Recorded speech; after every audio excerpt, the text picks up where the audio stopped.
Olá pessoal, eu me chamo Rodrigo Azevedo e hoje nós vamos conversar sobre a Síndrome do Impostor. Você já ouviu falar? Ela pode ser conhecida também como fenômeno do impostor ou impostorismo. A síndrome do impostor é estudada como uma reação a estímulos e eventos particulares de cada indivíduo. É preciso falar que não estamos diante de um transtorno mental. Pelo menos até o momento, nenhum manual diagnóstico reconhece essa condição como tal. Mas a baixa autoestima e a sensação de fracasso são reconhecidas como sintomas de depressão. Então, é preciso ficarmos atentos, hein? Antes de começarmos, não deixe de se inscrever no canal, dar o like e compartilhar com seus amigos. Essas atitudes ajudam muito para que o YouTube possa mandar esse vídeo para o maior número de pessoas. Caso tenham dúvidas, queiram dar alguma sugestão ou até falar alguma experiência com a síndrome do impostor, não deixe de escrever nos comentários, será um prazer responder vocês. Vamos então conversar sobre essa síndrome? A primeira vez que escutei sobre essa condição foi em uma de minhas corridas escutando um podcast. Naquela oportunidade, o apresentador falava de uma experiência que ele teve quando estava reunido em uma mesa com a diretoria da corporação em que ele tenha sido recentemente contratado. A corporação era o Facebook, pessoal. E na reunião tinham nomes que o apresentador admirava há muito tempo. Era curioso as perguntas que surgiam na cabeça dele durante aquele encontro. Coisas do tipo: o que eu estou fazendo aqui? Eu não tenho nível de competência de nenhum deles. Será que vão descobrir que eu não sou quem eles pensam que eu sou? Em cada um desses pensamentos, ele ia ficando cada vez mais nervoso e angustiado. Enquanto eu escutava, comecei a lembrar de algo parecido comigo. Será que vocês aí do outro lado não lembram de nenhum momento como esse, não?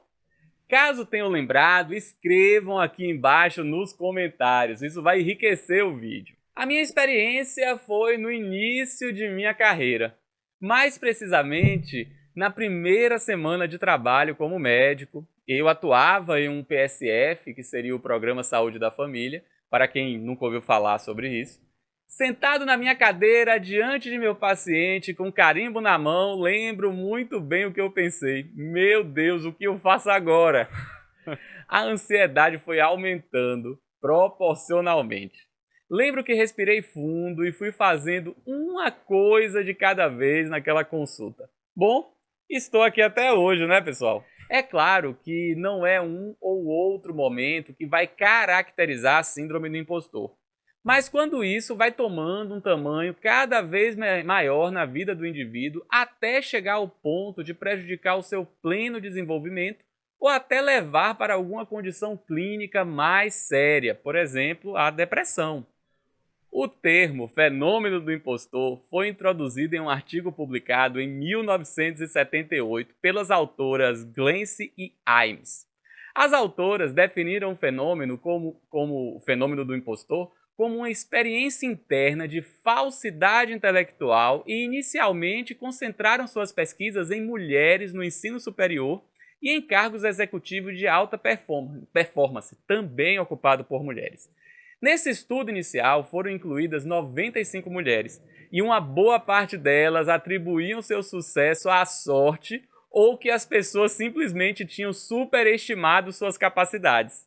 Ainda nesse estudo eram comuns as seguintes queixas: ansiedade, falta de autoconfiança, sintomas depressivos e frustração relacionada à incapacidade de atender aos padrões autoimpostos. Aos perfeccionistas de plantão, fiquem muito atentos para esse vídeo. Em estudos mais recentes, mostram que até 70% das pessoas vão experimentar sinais e sintomas do fenômeno do impostor pelo menos uma vez na vida.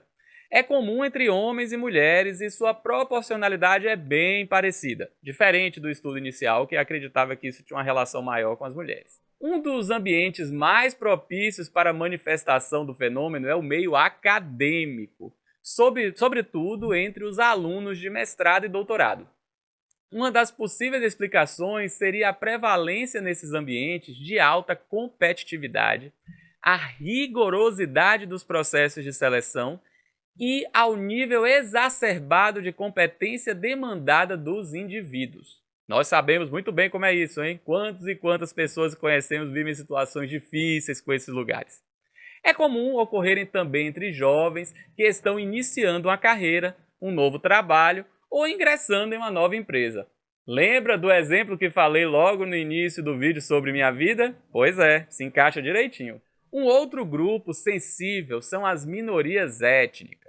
Existe uma relação entre o preconceito percebido e a síndrome do impostor, de acordo com o estudo de Cochley de 2017 nos Estados Unidos. Não respirem aliviados ainda. Em outros ambientes, seria também possível experimentar sensações relacionadas à síndrome do impostor, como nas interações sociais de maneira geral e nos relacionamentos, podendo esses serem platônicos ou românticos. Certo, já entendi que é comum, mas como eu posso saber se estou experimentando algo dessa natureza? Bom, temos 6 sinais que podem começar a chamar a nossa atenção. Vamos para eles? O primeiro seria um sentimento de não pertencimento.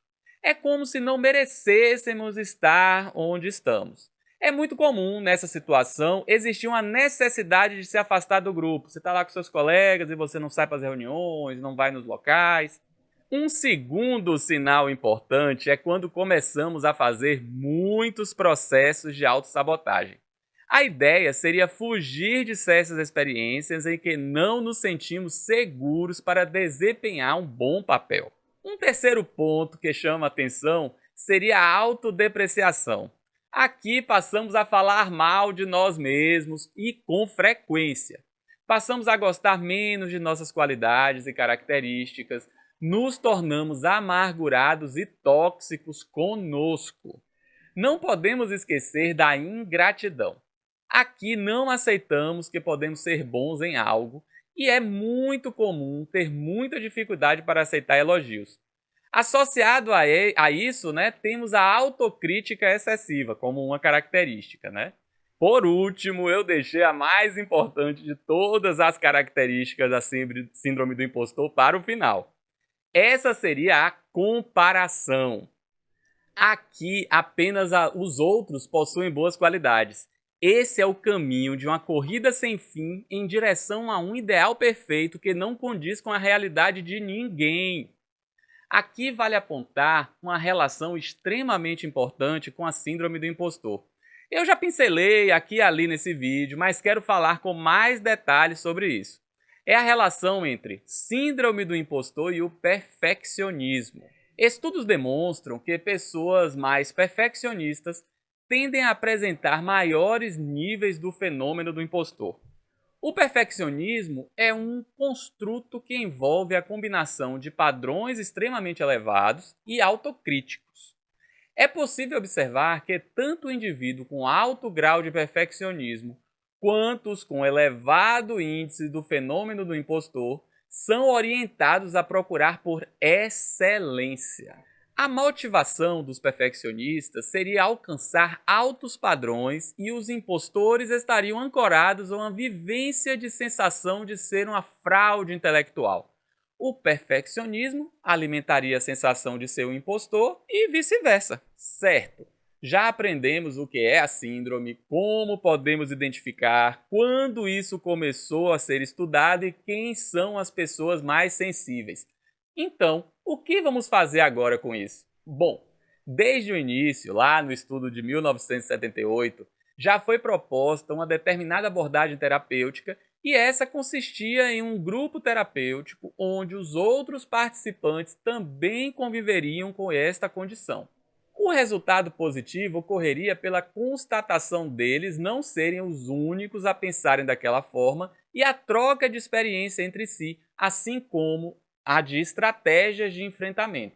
Isso conduziria a um resultado satisfatório para os integrantes desse grupo que eu estou falando. Foi pelo menos o que saiu no estudo de 1978. Uma outra ideia muito interessante seria um programa de mentoria para os novos alunos que iniciassem um curso. Isso poderia minimizar os sentimentos de dúvida que são comuns nessa fase da vida. Ter um mentor que tenha participado do programa ajudaria os novos alunos a se sentirem apoiados.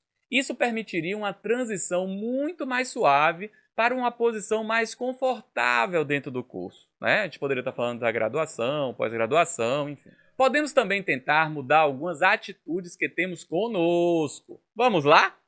Bom, a primeira seria quando os maus pensamentos se aproximassem. Verificar se eles podem ser comprovados na realidade e de uma maneira justa e honesta com você.